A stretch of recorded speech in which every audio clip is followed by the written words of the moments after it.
हर दूसरी वीडियो ऐसी डालता हूँ जिससे कि आप घर पर ही ठीक हो सकें। तो देखिए, सबसे पहली बात तो ये है कि शायद एक मेरे पास व्हाट्सएप पर 2-3 दिन पहले मेरे पास कॉल आया और कोई लड़की थी, बहुत परेशान थी। तो उसे मैंने अपनी एक वीडियो सेंड कर दी, एक्सरसाइज़ बताई। तो उसे उस वीडियो के थ्रू बहुत आराम मिला। तो मैंने उससे बोल दिया कि ये वीडियो आप कंटिन्यू कीजिए और कुछ जो जड़ी-बूटियाँ लेनी होती हैं, घर पर लेते रहिए। तो उसी से अब वो फिट है। जो कि दवाइयाँ कहीं से ले ली, किसी ने दवाई वैसी दे दी, लिख के दे दी या हॉस्पिटल से दवा दे दी। तो थोड़ा बहुत खाया, आराम मिल गया, फिर वैसा का वैसी प्रॉब्लम शुरू। और कहीं से तो ऐसी दवाई ली जिससे कि वो जो है बवासीर की शिकायत और हो गई। जो पखाने वाले रास्ते पर थोड़ा-सा पेन होने लगा, दर्द होने लगा, तो काफ़ी दिनों बाद वो प्रॉब्लम दूर हुई। बैलेंस रखने के लिए वात, पित्त, कफ ये 3 दोष बॉडी के अंदर होते हैं और कौन-सी प्रकृति आपकी है, वो जानना भी बहुत ज़रूरी होता है। उसी के आधार पर जो आयुर्वेदिक जड़ी-बूटियाँ होती हैं, उनकी डोज़ दी जाती है कि बच्चों को कितनी है, नए जवान बच लड़के हैं या यंग लड़के-लड़कियाँ हैं, उनको कितनी देनी है, बुजुर्ग लोग हो गए हैं, तो उनको कितनी देनी है। ज़रूरी नहीं है कि बुजुर्ग जो हो जाते हैं, तो उनको कम डोज़ देनी होती है। कुछ बुजुर्ग ऐसे भी होते हैं कि इम्यूनिटी स्ट्रॉन्ग होती है, नए जवान से भी ज़्यादा ताकत रहती है, तो उनको भी देख कर के थोड़ी वही डोज़ देनी होती है, जो एडल्ट जवानों को देनी होती है। एक वीडियो सेंड कर दी, एक्सरसाइज़ बताई, तो उसे उस वीडियो के थ्रू बहुत आराम मिला। तो मैंने उससे बोल दिया कि ये वीडियो आप कंटिन्यू कीजिए और कुछ जो जड़ी-बूटियाँ लेनी होती हैं, घर पर लेते रहिए।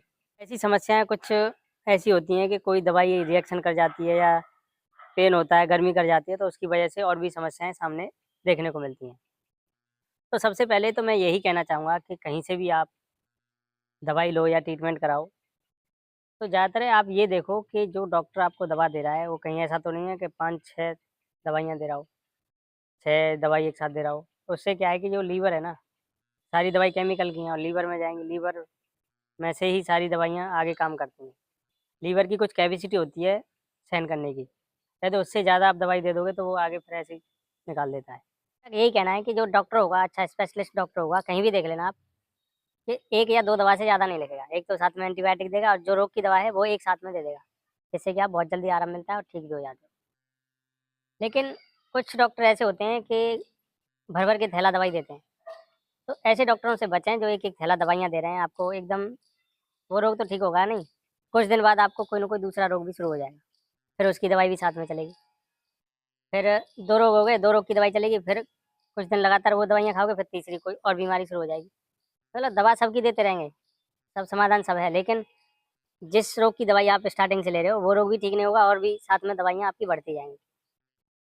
लेकिन हमारी जो आयुर्वेदिक पैथी है, हमारी आयुर्वेदिक पद्धति है, इसमें क्या है कि आपको जो रोग है, उसी की दवा दी जाएगी, साथ में ये जो जड़ी-बूटियाँ हैं, और भी कोई समस्या हो, कोई परेशानी हो, उसको भी ठीक करती है।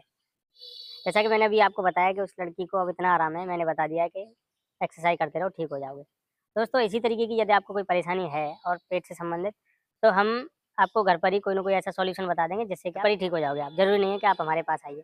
यदि हद से ज़्यादा कोई परेशानी हो गई है, ठीक नहीं हो पा रहे हो, डॉक्टरों के चक्कर लगा-लगा के परेशान हो और दिन-ब-दिन आपका बॉडी गिरता जा रहा है, परेशानी आपकी बढ़ती जा रही है, तो दोस्तों फिर तो आपको एक बार हमसे आकर के मिलना पड़ेगा। जो आपकी समस्या है, कौन-सा आपका दोष वात, पित्त, कफ कौन-सा बिगड़ा हुआ है, कौन-सा रोग ज़्यादा आपके ऊपर प्रभावित हो रहा है। इसमें बॉडी में बहुत सारी पंच तत्व हैं, पंच तत्वों से बनकर ये बॉडी तैयार हुई है और इसमें हड्डी भी है, मांस भी है, मज्जा भी है, नसों का जाल है, ये ऊपर की एक त्वचा है, ये खाल भी है। तो सभी को मेंटेन करने के लिए हमारे अंदर के कीटाणु होते हैं ना, ये सभी मेंटेन करते हैं।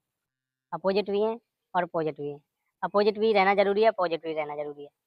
तो बैलेंस रखने के लिए वात, पित्त, कफ ये 3 दोष बॉडी के अंदर होते हैं और कौन-सी प्रकृति आपकी है, वो जानना भी बहुत ज़रूरी होता है। पचा सकती है, उसी हिसाब से दवाइयाँ देनी होती हैं।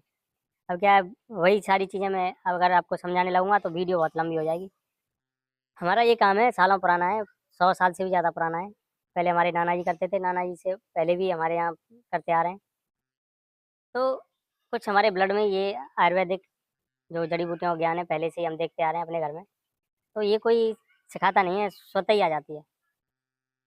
तो दोस्तों, इस तरीके की यदि समस्या है पेट से संबंधित, तो मैं आपको एक बहुत ही अच्छा नुस्खा आपको बता रहा हूँ, ये घर पर आप कर सकते हैं। आज ऐसी जड़ी-बूटी बता रहा हूँ जो तीनों दोषों पर काम करेगी, तीनों दोषों के ऊपर बहुत ही अच्छा काम करेगी। ज़रूरी नहीं कि आप अलग-अलग बनाइए, एक ही बता दे रहा हूँ। देखिए, इसमें लेना है आपको हरड़ लेनी है, छोटी वाली। वीडियो के साइड में एक इमेज लगा दूँगा, छोटी वाली हरड़ लेनी है। और आपको बहेड़ा लेना है। बहेड़ा फेफड़ों से संबंधित बहुत ही अच्छा रहता है। हरड़ आपके लीवर के लिए, चमड़ी के लिए बहुत अच्छी रहती है। और इसके बारे में ज़्यादा जानकारी चाहिए तो आप हमारी और वीडियो पढ़िए, वहाँ से आप देख सकते हैं। हरड़ हो गई, बहेड़ा हो गया। एक चीज़ और इसके साथ आपको ऐड करनी है, पुनर्नवा। सफ़ेद पुनर्नवा का पाउडर लेना है, पंचांग। तीनों की मात्रा बराबर ले लें। अब इसको मिक्स करने के बाद किसी चीनी मिट्टी की शीशी या जार में भर दें। चीनी मिट्टी का जार आता है, शीशी में भर के रख दें, जिससे लॉन्ग टाइम तक यानी कि लंबे समय तक खराब ना हो। अब इसमें से एक एक चम्मच सुबह, दोपहर, शाम गाय के दूध से लेना है आपको। मात्र 15 दिन के अंदर आपकी बॉडी पर चमक आने लगेगी, स्किन आपकी चमकने लगेगी। फेफड़ों से संबंधित समस्या है, लीवर कमजोर है या और भी आपकी आंतों में कोई समस्या है तो इससे बहुत जल्दी आपको आराम मिलने लगेगा। वैदिक जो जड़ी बूटियाँ होती हैं इनका कोई भी साइड इफेक्ट नहीं होता है, एकदम परफेक्ट काम करती हैं। तो दोस्तों आज के लिए मैं अपनी वीडियो को यहीं विराम देता हूँ। आशा करता हूँ कि मेरे द्वारा दी गई जानकारी आपको अच्छी लगी होगी। यदि आपको अच्छी लगी है तो मेरे चैनल को सब्सक्राइब करें, लाइक करें और शेयर करें। तो सभी साथ बोलेंगे जय श्री श्याम, ओम नमः शिवाय।